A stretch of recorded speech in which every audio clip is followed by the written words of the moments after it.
Kumelaitė Šluika. Buvo tėvas ir motina.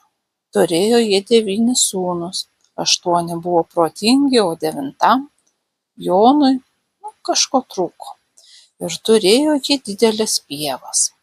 Pradėjo kažkas tose pievose jų šieną vogti. Tėvas siuntė savo gudruosius sūnus šieno saugoti. Kiekvienas jų saugojo, bet vagies ir nesugavo. Tada Jonas sako: leisk, tėve, ir aš eisiu saugoti, aš tikrai pagausiu vagį. Jie nepagavo, tai tu labiau nepagausi. Jis ir nuėjo į pievas, pasiėmė graužtę sauso sūrio ir nusipirko adatų, dar pasiėmė ir smuiką, graužė visą naktį tą sūrį, griežė smuiku, o kai pradėjo jį miegas imti, tai duria nosin adatą ir miegas praeina. Prieš aušrą žiūri, ateina 8 kumeliai, o 9 kumelė. Jis pirmiausia tą kumelę ir parsivedė tvartan, o paskui ją atsekė ir kumeliai.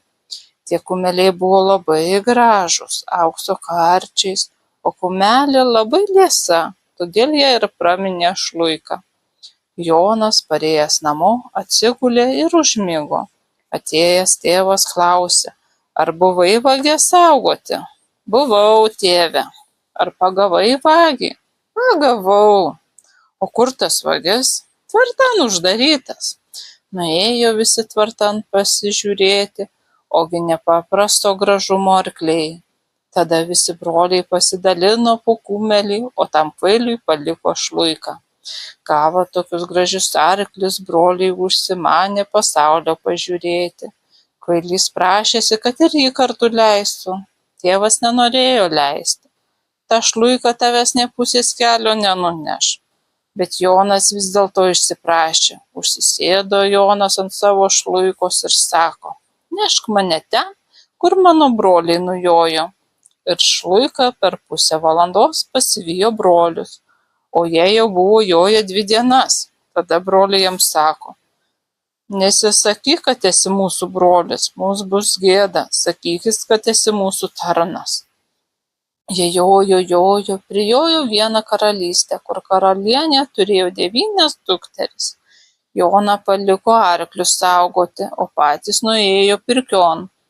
Tačiau karalienė liepė pašaukti ir Joną. Pasodino juos visus už stalo, prie kiekvieno pasodino po dukterį. Davė valgyti ir gerti, o paskui liepė eiti gulti. Davė 9 lovas ir po dukterį. Visi broliai užmigo, o Jonas žiūri, kas čia bus toliau. Gal kas negero yra? Pusiaunakti atėjo pasižiūrėti karalienė. Jonas nudavė, kad ir jis miega. Karalienė vėl išėjo, atsinešė 9 raudonas kepuraitės ir uždėjo kiekvienam broliui ant galvos. Karalienė išėjo, Jonas atsikėlė ir uždėjo tas kepuraitės dukterims ant galvų.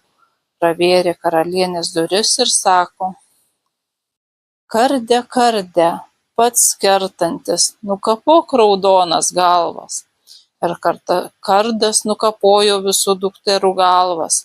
Tada Jonas nuėjo pas savo Šluiką ir viską jai apsakė. Kumelaitė sako jam: dar negalima joti, reikia paimti iš karalienės miegamojo šukos, rankšluostis ir šepetys.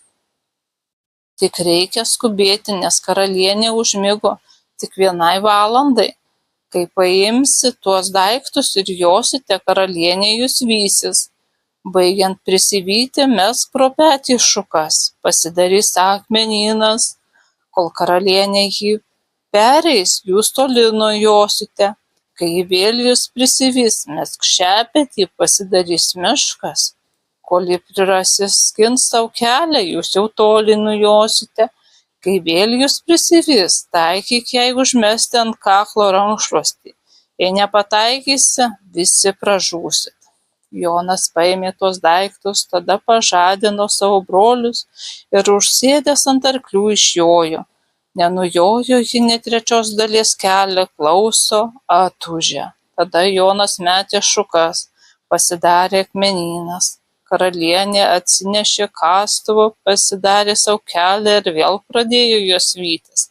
Kai jau buvo netoli jų, Jonas metė šepetį, pasidarė miškas. Karalienė prasiskynė sau kelią ir vėl juos pasigynė. Tada Jonas metė rankšluostį ir nutaikė jai tiesiai ant kaklo. Pasidarė didelis vanduo ir karalienė ten nuskendo. Broliai nujojo sau toliau. Dabar šluika sako Jonui: iki šiol aš tavęs klausiau ir tau gerą dariau, dabar paklausyk tu manęs ir išpildyk, kol aš tave paprašysiu. Jonas prižadėjo. Tada kumelaitė sako: nukirsk galvą man. Jonas labai išsigando ir nenorėjo paklausyti, bet šluika tol jo prašė, kol jis sutiko.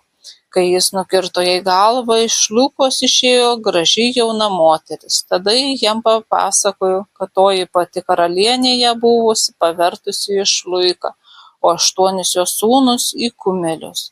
Padėkojo jam už išgelbėjimą ir nuėjo savais keliais.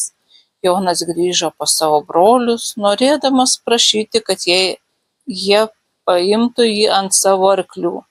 Nueina broliai tvartan, nebėra kumelių ir turėjo visi pėsti grįžti į namus.